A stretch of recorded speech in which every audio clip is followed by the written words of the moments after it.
Hey folks, it's Aaron here. Joining us today is our expert commercial fisheries scientist, Dave Williams. He will be introducing us to the different types of economic fraud in the seafood industry. We'll also review a brief crash course on how we can identify these deceptive practices in the restaurant world. Now let's dive in and meet Dave. My name is Dave Williams. I started my journey at Plymouth Maritime School in the late 1970s, studying fisheries science. In the 1990s, I moved to Texas and developed a deep appreciation for the local industry. I'm not just a commercial fisheries scientist, I'm also a guy who cares about our local fishing communities and continues to integrate academia with many aspects of the industry. As you might be aware, our shrimping industry is in crisis, slowly starving with high production costs and embarrassingly low sale prices. One of the main reasons behind this is that the consumer is unlikely to be aware of what shrimp they are eating.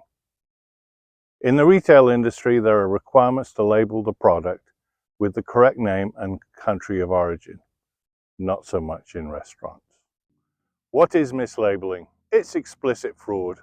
That is when an individual or an organization falsely describes an item by a name not allowed by the official FDA name list. An example would be selling Argentine red shrimp under the name Royal Reds. This happens, but its effect on the shrimp industry is not as significant compared to our second category, implicit fraud, which in turn can be subdivided into three main types: fraud through omission, situational fraud, and labeling and branding fraud. Fraud through omission is particularly prevalent in restaurants. This occurs when restaurants do not indicate the origin of the product being served, which doesn't allow patrons to make informed choices. This is very persuasive when combined with situational fraud. Situational fraud is when an establishment uses environmental aspects of its location to deceive the patron into the image of locally sourced seafood. This type of fraud is difficult to describe, but relatively easy to identify. Imagine you're at a restaurant overlooking a beach in Florida watching fishing boats. If you order shrimp, the implication of the location is that the shrimp are locally caught, and individuals, of course, pay a premium for this experience. Labeling and branding fraud relates to how an organization represents itself to the consumer. A great example would be pictures of fishing boats, nets, and other decorations insinuating that the restaurant uses local wild-caught shrimp. Additionally, phrases like Gulf seafood, catch of the day, or brought fresh to your table give the impression they serve domestic shrimp. The socioeconomic impact of these implicit deceptive practices are far-reaching. When somebody serves local shrimp, the money stays local, sustaining the rich tapestry of our coastal communities. Whereas when somebody sells imported shrimp, none of these benefits occur. Our commercial fishermen's future depends on informed choices. Domestic wild-caught shrimp are a sustainable, all-natural seafood choice.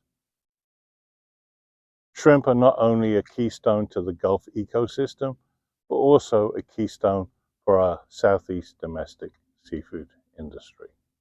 Now that we have a better understanding of the different types of implicit economic fraud in the seafood industry, let's go over a quick crash course on identifying deceptive seafood practices in restaurants. Our quick acronym to identify the different types of implicit fraud is SLO, S-L-O. S stands for situational. Pay attention to if the restaurant may be what some might call a tourist trap. If they are located along the coast, you might be inclined to think they have fresh, local seafood, but you can't know for sure unless you take a closer look. L stands for labeling, or branding. Look out for the way the restaurant brands itself. Does it involve heavy symbolism of domestic or local wild-caught products? A restaurant name such as Coastal Cooks or Captain's Kitchen might sound legit, but do they say where their seafood comes from? Beware. And lastly, O, you'll want to look out for omission. Not saying where restaurants source their seafood can be confusing. Unless the menu item explicitly says something like Gulf shrimp, everything else is left up to interpretation. We can use our understanding of these fraudulent practices so that we can have the choice of fresh local seafood and the honor of supporting our commercial fishermen who work hard to provide sustainably and responsibly harvest protein out of our coastal backyard. Don't forget the acronym SLO, SLO, or you might be shrimp out of luck. This method allows you to watch out for deceptive seafood practices and improves the authenticity and transparency surrounding the seafood being served at your favorite restaurants. Well, that's about it for this video. Thanks for tuning in. Remember, folks, we're on a mission to uncover the truth. Join us as we unlock the secrets behind our favorite seafood dishes. Until then, keep exploring, keep enjoying, and keep savoring the taste of the sea.